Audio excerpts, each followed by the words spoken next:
অন্যদিকে এই 22শে জানুয়ারি রাম মন্দির উদ্বোধনের দিনে রাজ্যের সংহতি মিছিল যাত্রাকে কেন্দ্র করে যাতে কোনো প্রকার অপ্রীতিকর ঘটনা না ঘটে সেই কারণে এবার কেন্দ্রীয় স্বরাষ্ট্রমন্ত্রী অমিত শাহকে চিঠি দিলেন সাংসদ দিব্যেন্দু অধিকারী। পাশাপাশি রাজ্যের সাংবিধানিক প্রধান রাজ্যপাল সিবি আনন্দ বোসকেও তমলুকের সাংসদ চিঠি দিয়েছেন। দিব্যেন্দু অধিকারীর বক্তব্য যে 22শে জানুয়ারি যেদিন অযোধ্যায় রাম মন্দির উদ্বোধন করবেন প্রধানমন্ত্রী সেই দিনই রাজ্যের সংহতি মিছিল বার করার পরিকল্পনা রয়েছে তার, এবং সেই পরিকল্পনায় যাতে কোনো প্রকার যাতে সংহতি মিছিলকে কেন্দ্র করে কোনো প্রকার অপ্রীতিকর ঘটনা না ঘটে, কোনো অশান্তি যাতে তৈরি না হয় সেই কারণেই উপযুক্ত নিরাপত্তা বন্দোবস্ত রাখার জন্য আজ রাজ্যপাল এবং কেন্দ্রীয় স্বরাষ্ট্রমন্ত্রী দুজনকেই চিঠি লিখেছেন তমলুকের সাংসদ দিব্যেন্দু অধিকারী। আমাদের সঙ্গে রয়েছেন আমাদের প্রতিনিধি সমীরণ সাউ। সমীরণ, ঠিক কি বলা হয়েছে, কি আবেদন তমলুকের সাংসদের?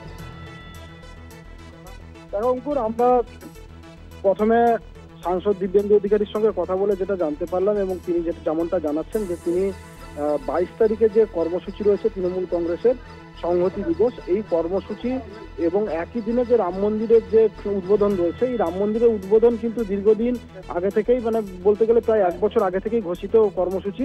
এই একই দিনে তৃণমূল কংগ্রেস কেন এই কর্মসূচি করছে? যদি তাদের কোনো প্রতিবাদ থাকে তারা অন্য দিনেও করতে পারত।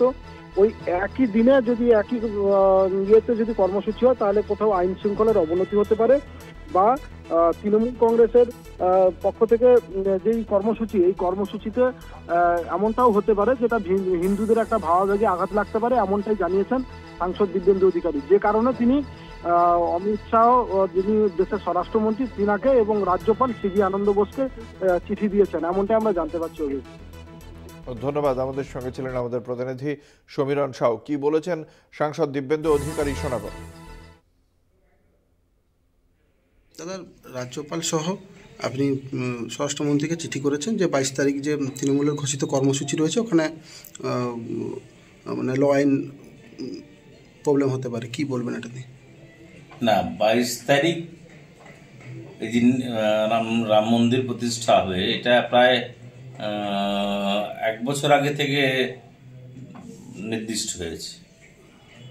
আর বাংলার সম্প্রীতি এবং সংহতি, বাংলা তো সবসময় আমরা হিন্দু মুসলমান আমাদের সকলের মধ্যে একটা সম্প্রীতি নিয়ে আমরা চলি। সেই দিনেই বহু মানুষ ইতিমধ্যে ভারতীয় জনতা পার্টি তাদের কর্মসূচি ঘোষণা করেছে।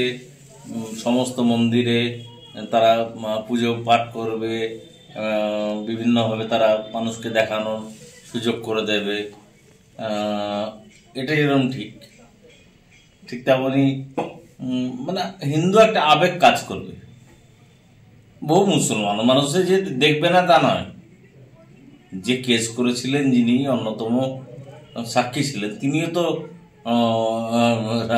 রাম মন্দিরের পক্ষে বলছেন, তিনি তো মুসলমান ধর্মাবলম্বী। যাই হোক, আমার প্রশ্ন হচ্ছে, হ্যাঁ, প্রতিবাদ করতে হতে পারে, প্রতিবাদ করার ভাষা আছে, কিন্তু ওই দিনটা কেন 22 ছেড়ে দিয়ে আমি 23 করবো? নেতাজির জন্মদিন, সেই দিন নেতাজি যেভাবে। কোথাও কি মনে করছেন যে হিন্দুদের ধর্মীয় ভাবাবেগে আঘাত করা হচ্ছে? দেখুন, নিশ্চিতভাবে আমি একজন হিন্দু ব্রাহ্মণ, আমি মনে করি আমার ভাবাবেগে আঘাত করা হচ্ছে। এই কারণে কি আপনি চিঠি করেছেন? হ্যাঁ, এই কারণে কি আপনি চিঠি করেছেন? আমি একার জন্য করিনি, আমার তো নিরাপত্তা রক্ষী রয়েছে। আমি তো সেফ আছি, কিন্তু আর বাকি অন্যত্র যদি কোনো কারণে কোনো ক্ল্যাশ ঘটে, তা law and order entire responsibility goes upon to the state government.